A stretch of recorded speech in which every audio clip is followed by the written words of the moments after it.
À Madame Guibert. Merci. Madame la Présidente, Monsieur le Vice-président. Le voilà enfin, le fameux plan vélo tant attendu par la gauche francilienne. N'est-ce pas Anne Hidalgo en personne qui, au tout début de l'année, prophétisait, je cite, que 2017 serait l'année du vélo? D'autre part, si l'importance de l'utilisation du vélo dans le réseau urbain de notre région paraît incontestable au regard des préoccupations écologiques et de son alternative aux véhicules, il n'en demeure pas moins que la politique du tout-vélo déployée par l'exécutif est exagérée. Le bon sens veut que la part des cyclistes et éventuels futurs cyclistes se déplaçant par ce mode de transport n'est pas significative, surtout lorsqu'il s'agit de déplacements domicile-travail. Il s'agit là d'une vision irréaliste et idéologique de la situation imposée par l'ancienne majorité socialiste qui n'avait clairement pas mené une politique raisonnée à long terme de développement du vélo dans la région. Ils avaient, il est vrai, préféré injecter des sommes faramineuses dans des aménagements dont les cyclistes ne voient toujours pas l'effet bénéfique pour eux. Derrière ces grands effets d'annonce se cache toujours la chasse aux voitures.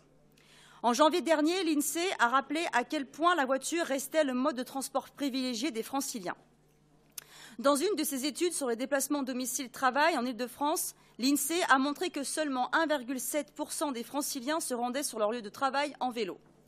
Si on veut promouvoir le vélo, il faut que les gens aient envie de le prendre, déclarait Mme Pécresse il y a quelques mois, comme s'il fallait à tout prix justifier les futurs investissements en la matière. Nous notons par ailleurs une certaine hypocrisie et un manque cruel de réalisme quand l'exécutif veut ériger ce mode de transport en priorité régionale. Hypocrisie d'une part, car il serait amusant de savoir combien d'élus de l'hémicycle se déplacent en vélo dans leur trajet quotidien. Manque de réalisme ensuite, car chacun sait à quel point il est complexe de circuler en cycliste dans Paris au regard de la dangerosité des routes et comportements humains sur celles-ci. Et c'est sans compter sur l'attitude très souvent négligée vis-à-vis du code de la route des cyclistes sur les voies parisiennes. Si notre région ne se résume pas à Paris, il n'empêche que les autres départements de l'Île-de-France auraient du mal à revoir toute leur infrastructure pour si peu de cyclistes sur les routes. En grande couronne, par exemple, l'automobile, pour des raisons multiples, est le mode de transport social privilégié et ne peut pas être changé de manière aussi radicale.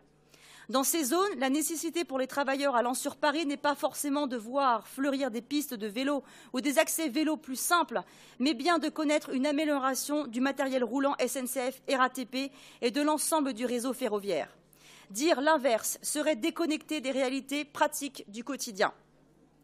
Réduire la place de la voiture en ville est certes louable pour tous les bienfaits qu'on connaît, mais il est illusoire de penser remplacer des voitures par des vélos. Nous aurions préféré que l'immensité du budget accordé aux vélos dans les transports soit davantage réinvestie dans des opérations plus concrètes et prioritaires comme l'amélioration du réseau des transports en commun francilien, l'investissement dans les gares et autres infrastructures ferroviaires. Sans les opposer, ces opérations sont nettement prioritaires par rapport à un plan vélo certes utile, mais déconnecté des préoccupations des travailleurs franciliens, puisque ce sont eux les premiers concernés et non le cycliste occasionnel roulant à vélo par loisir. Je vous remercie.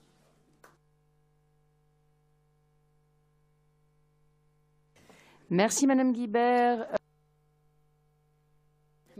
Merci Madame la Présidente. Je souhaitais revenir sur les propos de Monsieur Baudet.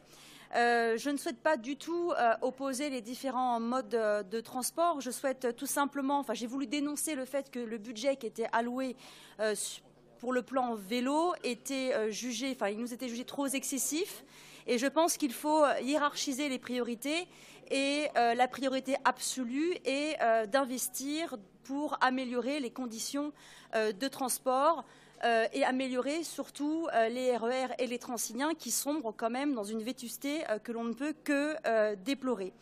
De plus, ma crainte réside aussi dans le fait que certains projets d'infrastructure qui s'articulent autour de ce plan vélo ne pèsent financièrement à terme sur les territoires et plus particulièrement sur les communes.